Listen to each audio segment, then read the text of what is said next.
नमस्कार विद्यार्थियों, B triple S classes में आप सबका स्वागत है। और आज हम बात करने वाले हैं बहुत ही महत्वपूर्ण टॉपिक यूपी जीआईसी यानी उत्तर प्रदेश राजकीय इंटर कॉलेज भर्ती की। आप लोगों को जैसा कि पता है कि सभी विषयों का रिजल्ट अब तक जारी हो चुका है। यूपी जीआईसी के सभी विषयों का रिजल्ट जारी हो चुका है और इस संपूर्ण जानकारी को हमने अपनी इस वीडियो में आपके समक्ष रखा है। यानी इस वीडियो में हम हिंदी, संस्कृत हर विषय के कितने विद्यार्थियों ने उसमें पंजीकरण कराया, कितने विद्यार्थियों ने प्री एग्जाम दिया, कितनी सीटें थी और कितने उसमें पास हुए हैं, इनकी बात करने वाले हैं। जो कल हमारा वीडियो इस चैनल पे अपलोड होगा उसमें हम विषय की विस्तृत चर्चा करेंगे। हिंदी विषय की जो 2 भागों में पेपर होने वाला है उसकी वो किस शिफ्ट में होगा और किस प्रकार से वो पेपर 30 अगस्त को करवाया जाएगा, इसकी पूरी बात। और आगे इस सब्जेक्ट के मेंस के मॉडल पेपर की शुरुआत हम करने वाले हैं आपके अगले दिन से। तो आप लोग चैनल के साथ जुड़िए और लोगों तक शेयर करिए और जरूर कमेंट करिए यदि आपको कुछ भी कोई भी क्वेश्चन यदि हम पढ़ाते हैं तो आपको सही नहीं लगता और एग्जाम में आपके नहीं फंसता तो आप कहिएगा। यानी जो भी हम सिलेबस आपको यहाँ पर पढ़ाएंगे, मेन के क्वेश्चन आपको बताएंगे, वो आपके पेपर में आने की पूरी संभावना होगी। तो चलिए आगे देखते हैं हम लोग। सबसे पहले कि यूपी जीआईसी जो गवर्नमेंट इंटर कॉलेज है उत्तर प्रदेश के, उनमें जो पेपर हुआ था, प्री एग्जाम जो हुआ था जीआईसी का, उसमें कितने बच्चों ने फॉर्म भरा, कितने उसमें प्रेजेंट हुए, उपस्थित हुए, कितने अभी पास किए गए हैं और कितने पद के सापेक्ष। वैसे यहाँ पर एक बात आपको बता दें कि इस भर्ती में यह था कि 15% लोग पास किए जाएंगे पदों के सापेक्ष। यानी जितने भी पद होंगे जिस विषय में, उसमें कितने बच्चे पास किए जाएंगे, तो पदों के सापेक्ष 15 गुना। यानी अगर यहाँ पर प्रतिशत की जगह हम 15 गुना करें, ठीक है। यानी जैसे किसी में मान लो यहाँ पर हिंदी में 171 पद थे तो 171 पद से 15 का गुणा करेंगे, इतने बच्चों को पास किया जाना था। यानी हिंदी में 53,924 बच्चों ने अपना रजिस्ट्रेशन करवाया यूपी जीआईसी के लिए, लेकिन उसमें से लगभग 50% लोगों ने पेपर छोड़ दिया और 1739 बच्चे मेंस के लिए पास किए गए, जबकि पद 171 है।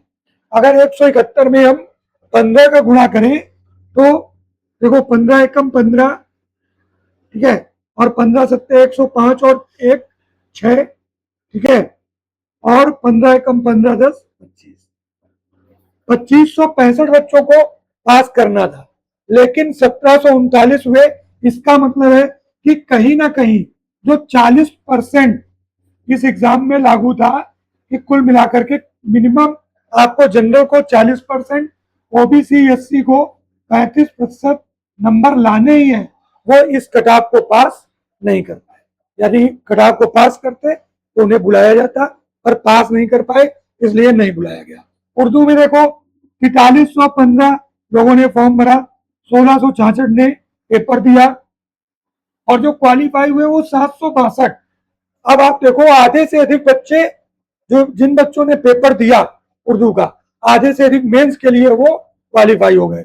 और यहाँ पर देखो 30 सीटें थी, 30 सीटों के सापेक्ष 762 लोगों को क्वालिफाई करवाया गया। तो ये आप देखो तो ये तो 20 गुना से भी ज्यादा है, 25 गुना के लगभग ये बच्चे पास किए गए। तो इसका कारण क्या है कि कहीं पे 15 गुना भी नहीं है, कहीं पे 25 गुना है।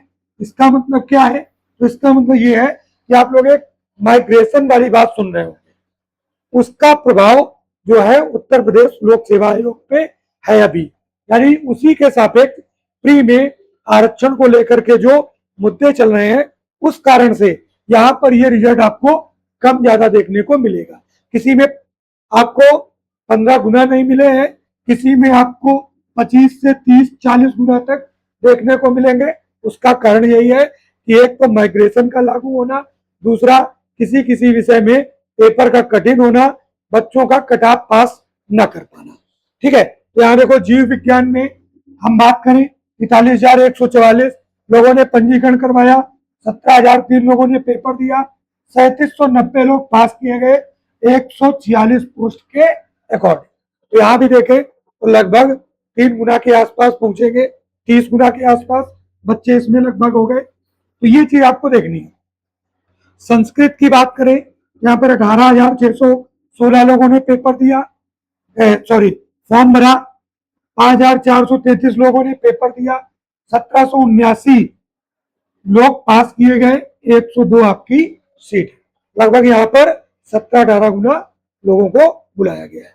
तो हर विषय की आप देख ले, रसायन की देख ले, जिसका जो भी सब्जेक्ट है, अपने सब्जेक्ट का जो भी डाटा आप लोग चाहते हैं वो आपने यहाँ पर सब एक चार्ट में रख दिया है, जिससे कि आप लोगों को कोई समस्या ना हो। अपने अपने विषय का आप देख सकते हैं कि किस विषय में कितने बच्चे फॉर्म भरे, कितने पेपर देने गए, कितने बच्चों को पास किया गया और किस विषय में कितना ज्यादा कंपटीशन है। अगर देखा जाए तो अब प्री में जितना ज्यादा कंपटीशन था, हिंदी में सभी विषयों की अपेक्षा सबसे कम कंपटीशन आपको हिंदी विषय में मेंस में करना है। यानी मेंस में क्योंकि 10 गुना ही लगभग हिंदी में पास हुए हैं, तो हिंदी वालों को थोड़ी सी राहत अब मेंस में मिलने वाली है। प्री का पेपर हिंदी का थोड़ा सा कठिन था, आप लोगों को पता है। तो अब ये बात हमने सारे सब्जेक्ट की यहाँ पर की है। अगर इसमें से कोई सब्जेक्ट आपका छूट गया है, ठीक है, तो हो सकता है गलती से छूट गया, तो उसको भी हम कमेंट में आपको बता देंगे, आप लोग कमेंट करके पूछ सकते हैं। मुख्य बात यह है कि आज की इस क्लास के बाद कल हम सिलेबस पे डिस्कस करेंगे, पेपर कितनी पालियों में होगा इसकी डिस्कस करेंगे, और परसों से हम लोग विधिवत अपनी क्लास शुरू कर देंगे। यानी हिंदी विषय की हम बात कर रहे हैं, हिंदी विषय की मेंस के मॉडल क्वेश्चन हम आपको देने वाले हैं, उनके मॉडल आंसर भी आपको उपलब्ध करवाएंगे, और साथ में हम भी मेहनत करेंगे, आप लोगों से भी करवाएंगे। जो भी हिंदी के स्टूडेंट चैनल के साथ जुड़ रहे हैं वो लोग परसों से इस पे विधिवत जो है मेंस के क्वेश्चन भी पढ़ेंगे। आज की क्लास में इतना ही, धन्यवाद।